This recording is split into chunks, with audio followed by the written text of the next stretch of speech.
What's up, Lemon Heads? Welcome back to another episode of From the Yellow Chair. I'm Emily. And I'm Crystal. And on today's episode, we have a very special guest, a newfound friend, a newfound client. And as we've gotten to know her and learn her story, we're like, you have got to be on the podcast and let our Lemon Heads listen to this. We have Miss Khadija Head from Head's Plumbing out of Atlanta, Georgia. And she just has a really cool story that I think is going to inspire and resonate with a lot of our listeners. Absolutely. We cannot wait for you to listen to us straight up just shoot the breeze about what it's like to be them. I cannot wait for you to hear their story and all that she stands for. It is I have become emotionally attached to this client. For sure. Emily and I both share this. So guys, it's time to get to it. Let's sip some lemonade. Let's do it. All right. So Miss Khadija Head, welcome. Thank you for having me today, guys. I'm so excited. Oh, you've been so much fun already. So I'll be honest, when I saw this come through, our software of like a lead, I was like, oh, Head's Plumbing. So I go look it up and I see their logo and I'm like, okay, a little white guy, old looking plumber dude, right? And so schedule the call. And when the video pops on, it's Khadija, this African-American Spitfire. And I was like, friend, what is going on with your brand? And so we had the best conversation. And I literally sat there. I mean, number one, I was a little irritated at the world for a little bit of some of the things they've had to go through, but also was very inspired by their personality and their outlook on like how they're going to move forward through some things. Anyway, it was just super impactful. So I get off the call and I'm like, oh, I hope we can work together. And I literally run into Emily's office. I was like, I've got to tell you this story about this girl that I just met. And it was just a great story. So I wanted our listeners to kind of get that same vibe from you. And so just tell us a little bit about like who you are, but I love that story of where you come from. Okay. All right. So I'm going to start off with like my spiel. First floor, right up to the penthouse suite in the elevator. Okay, girl, we're ready. We're ready. And you better use a good voice because I've heard it before. All right, here it comes. 3, 2, 1. Allow me to reintroduce myself. My name is Khadija Head, and I'm a third generation member of Georgia's oldest Black-owned plumbing company, Head's Plumbing Sales and Servicing, based out of Southwest Atlanta. We started in 1981 when the company my dad had been working for 15 years closed down shop. And instead of becoming another employee like his other co-workers, he decided that the next place that closed down, he'd be the first to know it. So here I sit before you today, 2023. We're officially 4 generations in to hiring individuals with the last name of Head. So that's like my elevator pitch. When it comes to Khadija, the person, so Khadija Head, I'll tell you about the Khadija and I'll incorporate the head in it. So unlike most people that are in the trade, I am a newbie in the trade. I would say I'm probably like in the 3rd grade when you think about, all right, K through 12th grade, you graduate high school. I'm in my 3rd year of the company, but prior to joining a family business, I was a Division I college basketball coach for 15 years. And when I say a tangible object like a basketball allowed me to see the world, that's exactly what I did. I played high school basketball. From high school, I went on to play Division I basketball at Murray State University. From Murray State, I got my first coaching gig in the SEC at the University of Arkansas. From the University of Arkansas, I went to Middle Tennessee State University, and that's where I got a chance to experience the NCAA tournament and undefeated seasons. From Middle Tennessee State University, I got a chance to go to the University of Pittsburgh, and boy, was it cold, but I learned pros. Not like that Southern heat.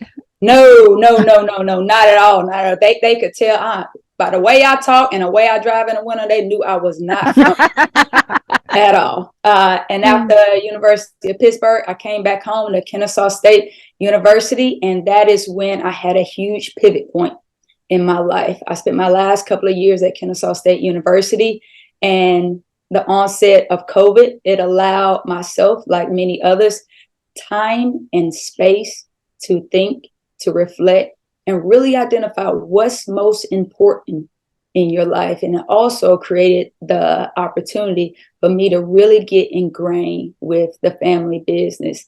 And I realized that future self of me existed that like I had no idea existed. And I transformed from being head coach Head as a college basketball coach to Khadija Head, where my last name is the business. So that's where I am right now.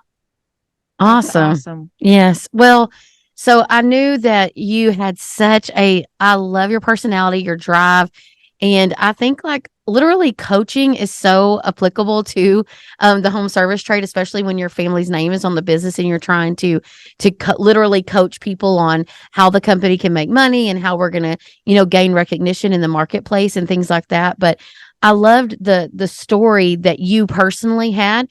And I also loved hearing a little bit about the company history. No, for sure. But I do want to ask one question because I feel like you can relate to this and I can some as well too. So were you like anti, like, I'm not going to work in the family business? Like everyone else is going to do that, but I'm getting out of here. Basketball, like, was that ever a thought, or did you always kind of know like, hey, I'm going to come back around? It was never a thought. So a Head family tradition, every year we send out Christmas calendars for the upcoming year. And when I say we send out, we order, when I was 8, it seemed like thousands of boxes where it was the trifold calendars. And so you officially became a member of the business when you folded your first calendar, you pulled a label off, put the stamp on. So that kind of always kept me close to the business. But the ironic thing of it is like I knew he had a business, but I never associated the business with a career opportunity for me because I was so hyper focused on basketball. And it wasn't until the latter years of my like coaching career where I really could see the moments that I was missing with my families. And that drew me to the family business because I had nephews that, they were infants. And then all of a sudden I would show up on a Christmas or that summer and they would look so different because in basketball, like I worked 24/7. And so I only saw my family during Christmas, and I got 3 days to see them during Christmas. And then during the summer, maybe like I came home for a week. So the business was always there. I never had that, no, I'm never going to join the business because I never looked at it through that lens. And once like I really got focused on the potential of the future and I got to really see what my parents and my brother was doing, and I could see the impact of the community. I can see the impact on the employees. It drew me to like, this is something that is special. This is something that I have to be a part of. That's good. That's I love it. I love it. Well, thank you for that. And I know there's a lot more further history to the Head's Plumbing story. So can you share a little bit about that with us? Absolutely. So again, the company started when my dad, the company he had been working for, Safeway Railroad. He was working there for 15 years, and he was actually just telling me more of the story yesterday. So our original truck was this big box bread truck, and my dad, truck. Yeah, bread truck. So huge truck, and he bought it in 1977, and that was him like pre-planning. He had no idea like I would eventually become an entrepreneur. He just knew, all right, my dad has this skill where he is the local handyman for the community. So my grandfather, he rode the local transportation and he fixed up homes around the community. And my dad learned the plumbing trade. He was in Job Corps. And so they taught him that skill. So he had that skill set. And at the railway, he was a welder. And then, he really progressed up in the company. And then all of a sudden he said, he came to work and it was chains on the gate. And he was like, this is it. It's 1981. We're in the middle of a recession. I got 2 kids under 3. And I'm going to take control for my family. This is what I'm going to do. And so Dad decided to open a company with my mom. My grandfather, again, he was the handyman. And in the state of Georgia, you have to have a licensed plumber. So my grandfather, he tried to get his master plumber's license, and you have to fill out the application in order to sit for the test. And my grandfather, we call him Papa. So Papa went to go fill out his application, and he did all the prerequisites requirements, because there was a point in American history where Black men could not even sit for the test. And so it's right between that moment where, all right, now it's becoming socially acceptable, but it's not someone holding you to that strict guideline. So grandfather Papa went and filled out his application. As soon as he turns his back, they tear his application up. And that was like the true motivator and true drive for my father. So my dad went and he was able to take the test, get his license. And of course, everyone knows, like, when you have a business, you need a name and you need a logo. The name tells your customers who you are.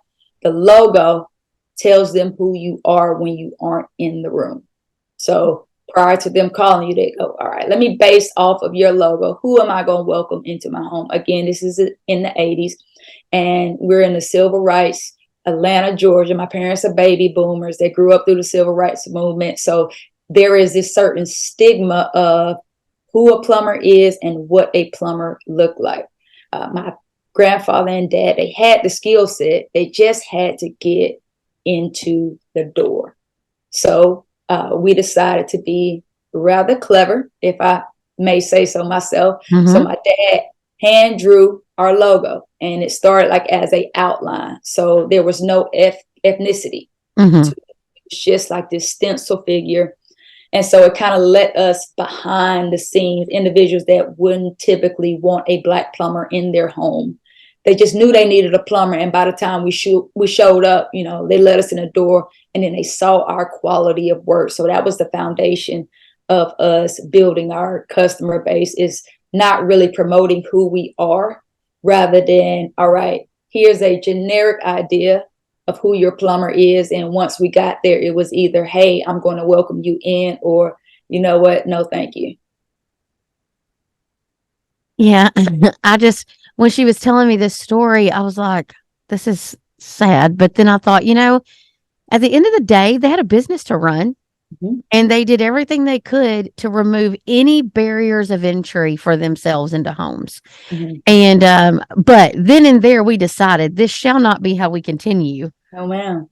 And so I was like, now, which there's still things, there's still a lot of things wrong, but now there's so much pride to be had behind what your family and what your company really looks like. And people are so much more welcoming and less stereotypical. I think we've come a long way. I think people have come a long way. But what I wanted to really highlight about Khadija and Odari, her brother, and the family is that I think they just put their heads down and went to work. Mm-hmm. Your grandpa did it, your dad did it, and now you and he do it. I mean, even now, both of you very much are still involved in the day-to-day operations of the company. I mean, because we're working through a rebrand with you guys now at Lemon Seed, and maybe by the time this airs, it'll be finalized. But y'all are trying to juggle these schedules, because really, what's getting the important side is y'all taking care of customers there in Atlanta. Mm-hmm. And there's just a lot to be said for, you guys didn't throw a pity party. We didn't, you didn't just give up. Your grandfather didn't give up. I mean, what a testament to the tenacity to keep going and provide for your family. And I wish more contractors just put their head down and went to work despite the adversities that they were facing. And so I just thought there was so much here to this story to kind of unpack and listen through. And so tell me now a little bit about, like, I know I've gotten a good little sneak peek into what some of your rebrand looks like, but tell me now, like, as y'all have gone through this discovery process of what you're thinking, what were some of the things that you really wanted to focus on in your new brand and in your new look and feel? Absolutely. So we definitely wanted to pay homage to the past while also embracing the future. And so we did a great job of being very intentional, because, again, Odari and I, we're the third generation of the company. So we wouldn't have the honor and privilege to be here without all the sacrifices they made prior to us. So it began with a level of respect, because if you can approach a rebrand one or two ways. You can approach it as, we're just going to take a clean canvas and paint a completely different picture. Or you can say, this is who we are. This is why we are. This is where we came from. And you can do this beautiful novel where each generation is a chapter, and it also allows room for that fourth, fifth, and sixth generation to incorporate themselves. So we're finding things, and you guys are doing a great job of really being intentional and asking specific questions to learn about the past, things that Odari and I, we don't take them for granted, but we wouldn't know to tell. So really asking us, hey, tell us about your grandmother. Tell us about your grandfather. What do they look like? What are their characteristics? Tell us about your parents. And so this rebrand, it is not going to be something where when we introduce it, no one will recognize it. They will really and truly understand this is just the next iteration. And that is our main focus, is really honoring the past while embracing the future, because it's not going to stop at a third and fourth generation, as it didn't stop at the first and second. So we're super excited about just the small little intricate details. So when we tell our story and individuals see our new brand, our new logo, they're going to ask, tell me a little bit about this small aspect. And it's going to open a window for us to tell so much more of our story. No, absolutely. I mean, the best brands are brands that are authentic. And so as we were talking with you guys during this rebrand process, that was our true goal. How can we build something that is authentic and tells that story? I love that example that you use, hey, this is a novel. And right now we're in this chapter of the third chapter. And I honestly think that's something that you've brought is a whole different energy and outlook to the business and stuff, which every business needs and needs to go through those different chapters and phases, if you will. But I do feel like we are developing something that is very fresh and inspiring, but does pay homage. And then you have to be able, the brand has to be authentic, but it also has to tell a story.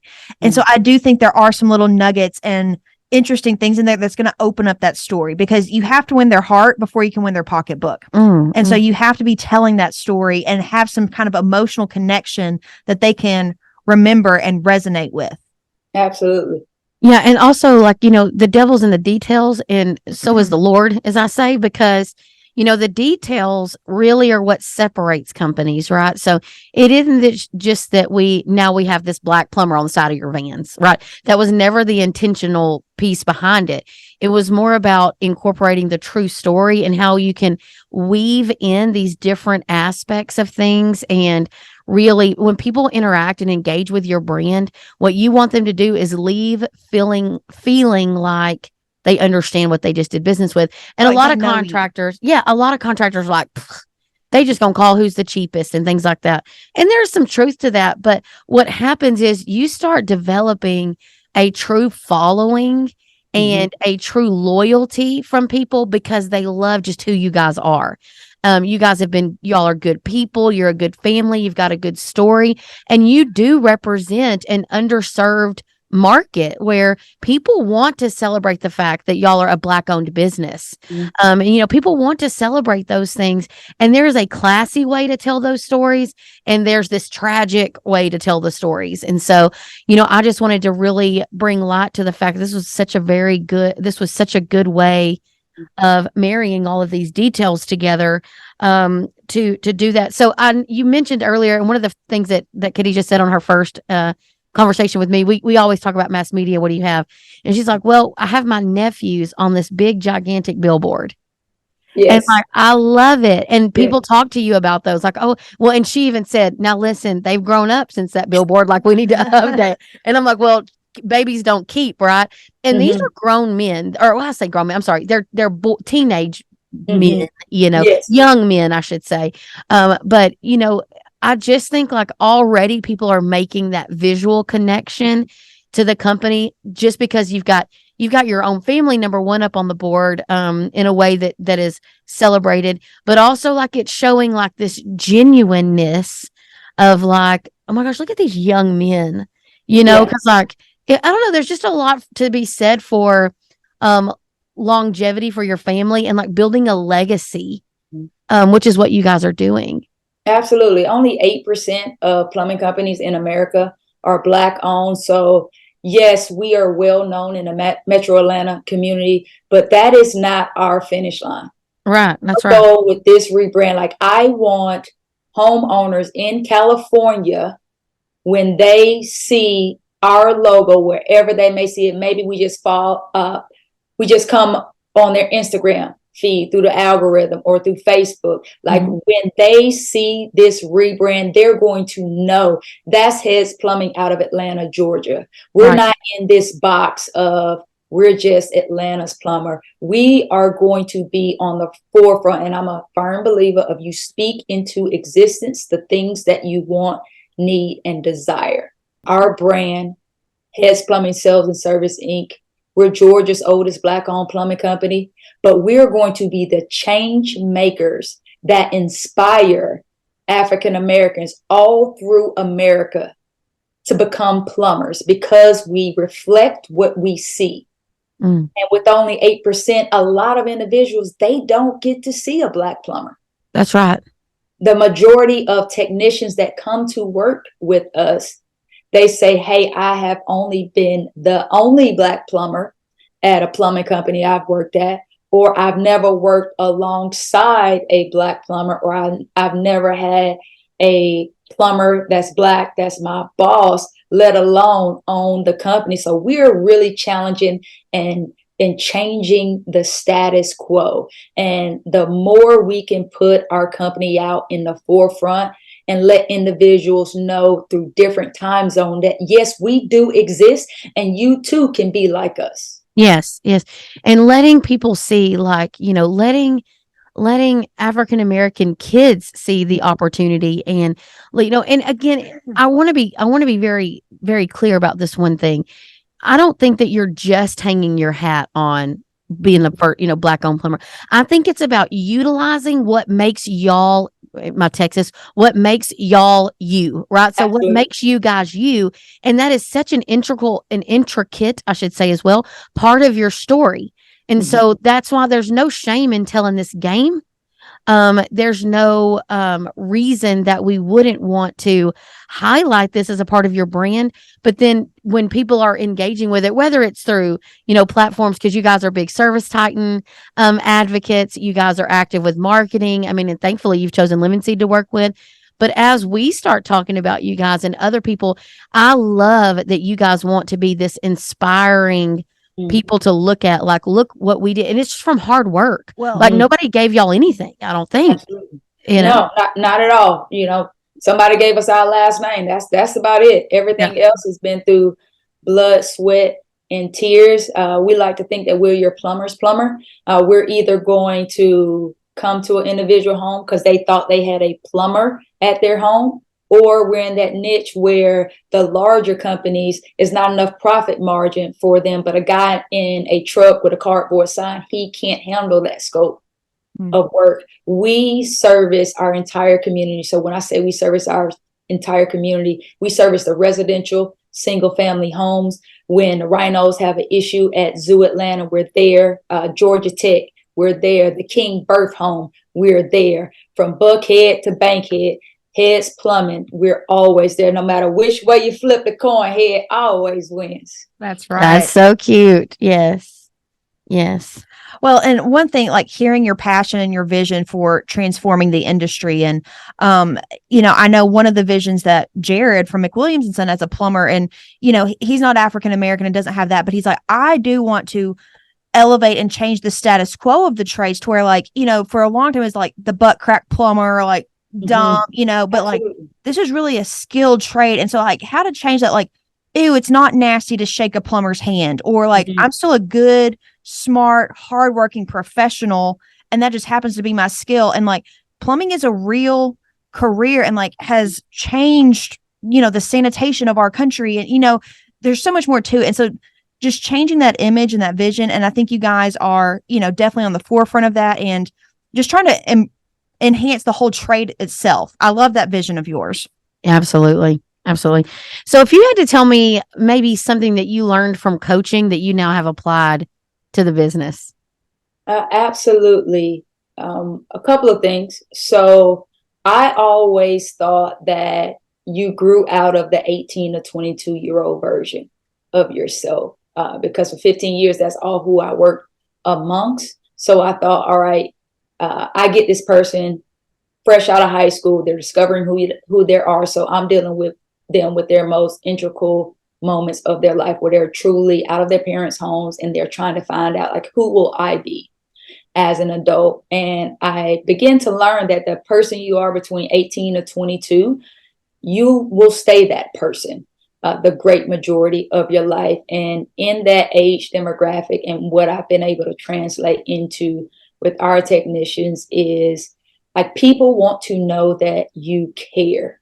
Like, when I ask you how you're doing, I'm not looking for the stock answer of I'm fine. I want to know how you're doing, because I understand that if your personal life's not okay, your professional life is not okay. When your personal life is great, your professional life is going to be great. I want to know your why. I want to know why you get out of bed. I want to know who is depending on you. I want to know your motivators. I want to know your dreams. I want to know your drivers, because when you know those things about individuals, they will give you more. People want to be poured into. I learned that in coaching. I apply that with our business. I want to pour into our teammates. I rarely call them employees because I don't view them as employees. I work alongside them. They're my teammates. My last name just happens to be Head. But I really am invested in our people. I'm invested in their families, because you spend the great majority of your time with the people you work with. You spend more time with the people you work with than you spend with your personal family. So I want to really make an emphasis. And Odari, like, the way he intertwines his relationships with his technicians, like, I really admire the leader that he is, because for my entire life, all he's been is my brother. Yeah. You know, What does he know? And we don't think very highly of that sometimes, you know. Yeah, it's just like, okay, cool. But then I get to see the admirations that the fellow technicians have for him. I get to see, like, we talk about changing the narrative of the trade. My brother's very techie. So he is taking, like, the plumbing to any new technology he wants to learn about. And he gives his teammates the opportunity to, like, grow their skill set beyond, like, what a traditional plumber is, because it gives them a unique advantage to making sure that, like, I can solve the customer's problems, or I can solve, resolve, and permanently fix and make a lifelong customer. So, I mean, it's easy to translate. I thought it would be difficult, but at the end of the day, people are people, and people want to be cared for. Yeah. No, that's it exactly. Wow. So, Khadija, if people wanted to talk to you, like, oh my gosh, I relate to her story, I want to talk to her, how could they do that? What's the best way to, like, reach out to you and maybe make a connection with you? Absolutely. So I'm most active on Instagram. The company's Instagram is @Heads Plumbing. So that is the best way to get in contact with us. If you're in the Metro Atlanta community and you want a tankless water heater, you need a septic tank pump, or you just, you hear some banging in the walls, call 404-696-3175. Again, I'm a huge advocate for the plumbing trade in general, and entrepreneurs and women in the trade, because we represent such a small segment. I love sharing my testimony. I love meeting with like-minded individuals. I know that everything I know, I want to share, and I love speaking and meeting with new people, because everyone knows something that I have no idea even existed. That's right. Well, Khadija, I think this is going to be a great episode. I think people should have, I mean, I want everyone to meet you, because I think you are so full of personality and so fun. And so, guys, I just really want to encourage you, if you're looking for some motivation, if you're looking for someone that has really understands branding and how to kind of reinvigorate their brand and really be known for who they actually are, Khadija and her brother family over at Heads Plumbing out of Atlanta is a great option. And so, guys, it has been such a good time talking with Khadija today. Oh, yeah. Super enjoyed it. And we can't wait for y'all to see their new look and feel. So make sure you're tuning into everything. Again, Khadija, any final words that you would like for our listeners to hear or know? Yes, of course, I want to end with gratitude. I want to thank you guys, Lemon Seed, as a business and a company. I think what you guys allow individuals and companies in the trade to really do, it is magnificent. It's rare that you find someone that can truly relate to someone in the home service industry, because it's such a niche industry. And I think you guys do a great job of helping individuals that without you guys, they can't tell their story.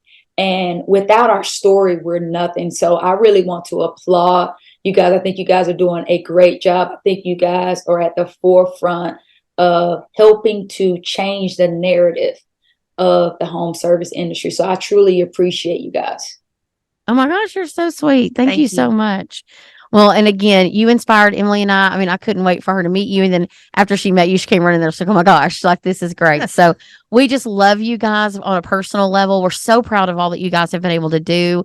And we just know that this is just, y'all are barely dipping your toe in. The success is going to come your way. So guys, thank you for listening to another episode of From the Yellow Chair. If you love us as much as we love Khadija, go and leave us a review on any of the ways that you listen to our podcast, and follow us on social media. We'll see you next time.